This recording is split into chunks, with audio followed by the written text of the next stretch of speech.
세상에 떠도는 기묘한 이야기들. 첫 번째 이야기. 재수학원에 다닐 때 보았던 소름 끼치는 여자. 3년 전 일이다. 나는 그때 재수학원에 다녔다. 학원은 저녁 6시부터 밤 11시까지 수업이 있고 매 1시간마다 10분씩 쉬는 시간이 있었다. 강의실은 8층에 있었고 3교시 쉬는 시간에 8층과 9층 계단 중간에 있는 흡연실에서 담배를 태웠다. 내가 그 시간에 그곳에서 담배를 태우게 된 이유는 한 여자를 보기 위해서였다. 밤 9시 35분이 되면 반대편 빌딩 7층의 창문에 서 있는 그 여자. 내가 있던 휴게실이 8층이라 내려다봤던 그 여자는 안쪽 빛으로 인해 얼굴 윤곽은 잘 안 보이지만 항상 위층을 바라보고 있는 것이 느껴졌다. 그렇게 3분 정도 그 자리에 서 있다가 빛 속으로 사라진다. 그것을 보고 나면 난 왠지 맥이 빠져서 담배를 끄고 강의실로 들어가곤 했다. 그 7층 창문에는 학원 간판이 있었기에 같은 학생이라는 생각이 들었다. 그늘도 어김없이 담배를 태우며 기다렸고 9시 35분 정도가 되어 여자가 나와 바로 위층인 8층을 뚫어져라 쳐다보고 있었다. 그 건물의 8층엔 PC방만 하나 있을 뿐이었다. 어째서 위를 쳐다볼까? 8층에 뭐가 있나? 그런 생각을 몇 분 하고 있으면 어김없이 그 여자는 뒤돌아서 들어가고 나도 담뱃불을 끄고 강의실로 향한다. 밤 11시에 강의가 끝나고 나는 화장실로 향했다.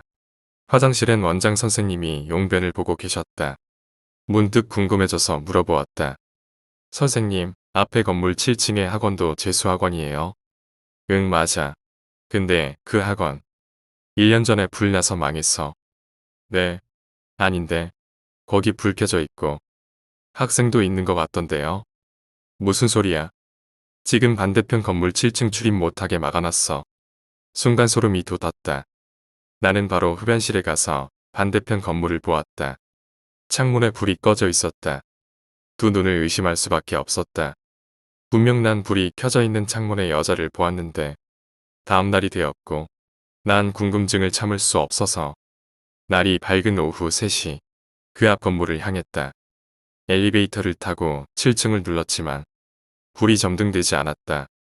버튼 자체를 막은 듯 했다. 하는 수 없이 6층에 내려서 7층으로 계단을 타고 올라갔다. 하지만 학원 입구에는 철제문이 있었고 자물쇠로 굳게 잠겨져 있는 걸로 보아 쓰지 않는 층이고 들어가지 못하게 막아놓은 것이 분명했다. 그럼 그 여자는 대체 무엇일까?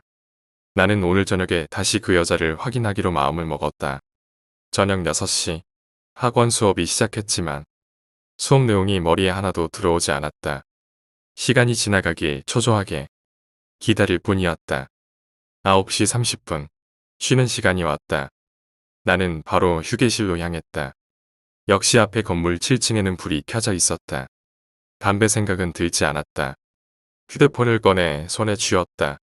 7층 휴대폰을 시선에 놓고 시간을 쳐다보았다. 휴대폰 시계가 지날 때마다 알 수 없는 압박감이 느껴졌다.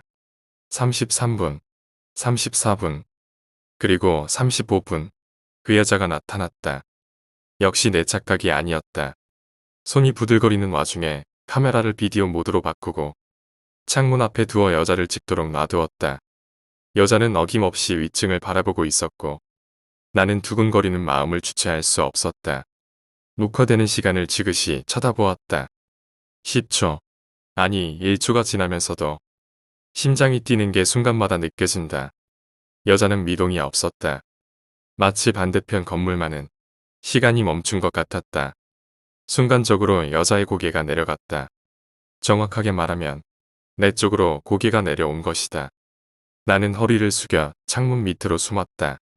얼굴이 컴컴했음에도 눈에 안광이 번뜩이며 내 눈을 바라보는 것이 느껴졌다.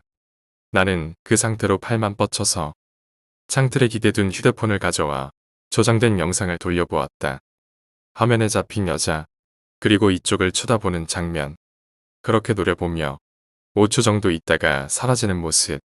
어딘가 이상하다. 괴리감 같은 게 느껴졌다. 내가 눈으로 봤던 장면과 왠지 다른 느낌이 들었다. 다시 한번 영상을 돌렸다. 분명 뭔가 이상한 게 느껴진다. 화면에 잡힌 창문의 여자. 그런데 영상 속의 창문을 보니 빛이 창문 전체를 통해서 뿜어지지가 않았다. 마치 영화의 레터박스 같은 느낌. 창문의 유리를 가득 채우지 않은 검은 영역이 있었다. 나는 다시 일어나서 창문을 보았다. 역시 카메라 영상과 다른 모습이다. 나는 순간 머리를 망치로 얻어맞는 기분이 들었다. 반대편 건물 7층 학원에는 아무도 없던 게 맞았다. 창문으로 보이는 빛은 내가 있는 건물의 6층에서 나오는 빛이 반대편 건물의 7층 유리창으로 반사되어 8층에 있단 내가 관측하는 것이었다. 휴대폰으로 찍은 영상은 평소 내가 보던 위치보다 앞쪽이었기 때문에 눈으로 봤던 모습과 달랐던 것. 난 본능에 이끌려 계단 사이로 아래쪽을 쳐다보았다. 그리곤 보았다. 웬 여자가 위를 쳐다보며 얼굴 가득 흉측한 미소를 띠고 올라오는 모습을. 공포감에 식겁을 내뱉었고 자꾸만 풀리는 다리를 억지로 이끌며 기어가듯 9층으로 오르기 시작했다. 주저앉으면 죽는다. 그런 생각뿐이었던 걸로 기억한다. 9층 문 사이로 새어나오는 얕은 빛이 한 가닥의 생명처럼 느껴졌었다. 겨우 9층 문을 열고 사람이 다니는 강의실로 들어섰다. 그렇게 다리를 질질 끌던 나는 정신을 잃었다. 다시 눈을 떴을 땐 병원이었다. 부모님이 옆에 계셨다. 말을 들어보니 강의실로 들어와서 고개를 숙이곤 그대로 정신을 잃었고 병원으로 실려왔다고 한다. 나는 그 학원을 바로 그만두었고 그 뒤로 학원에 얼씬도 하지 않았다. 휴대폰도 기분이 나빠서 바꿔버렸다. 나는 지금도 건물 창문에서 다른 창문을 바라보지 못한다. 두 번째 이야기. 강아지들의 눈에는 그것이 보였다. 저는 외동이라 형제가 없기 때문에 집에서 있을 때면 항상 심심했습니다. 가끔씩 인터넷 서핑을 하다 보면 강아지를 볼 수 있었는데 이런 강아지들이 얼마나 귀여운지 한두 마리 정도 있으면 집에서도 심심하지 않겠다는 생각을 하며 애완동물을 키우고 싶은 마음이 절실했습니다. 그래서 근처 동물병원이나 펫샵도 알아보고 한 결과 동네교회 목사님네 시추가 새끼를 3마리나 낳아서 이웃에게 분양하실 생각이셨습니다. 저는 당연히 좋은 기회라고 생각하여 2마리를 얻어냈습니다. 그리고 2달쯤 뒤에 간 이빨이 나고 가끔씩 귀엽게 짖기 시작할 때였습니다. 저희 집에는 창고를 겸해서 다용도실로 쓰는 사람이 들어서지 않는 작은 방이 있었습니다. 그런데 가끔씩 우리 강아지가 지나다니다가 그쪽을 정면으로 보더니 흠칫거리며 놀라고는 소파 밑으로 들어가서 덜덜 떠는 것이었습니다. 강아지는 귀신을 알아본다는 소리를 들어서 괜히 무서워졌습니다. 하지만 그런 걸 느꼈던 것은 식구들 중엔 저 혼자뿐이어서 가족들에게 얘기하지 않고 그냥 그러려니 하며 지냈습니다. 어느덧 3개월이 지나고 시추 2마리는 거의 다 자라서 성견이 되어 있었습니다. 온순하게 자랐던 시추들은 소형견답지 않게 얌전했고 짖는 일도 거의 없었습니다. 일은 여기서 덧었습니다. 부모님께서 지방 쪽에 교회 봉사를 가셨는데 폭우가 심했던 탓에 도저히 서울로 올라올 수가 없다는 것이었습니다. 어쩔 수 없이 저는 시추 2마리와 함께 밤을 보내야 했습니다. 여느 때처럼 컴퓨터를 하다가 자정이 가까워질 즈음 오늘 같은 날은 방이 아닌 소파에서 자보겠다고 생각했습니다. 세수를 하고 나온 후에 소파에 앉아서 리모컨을 손에 쥐고 TV를 켜는 순간이었습니다.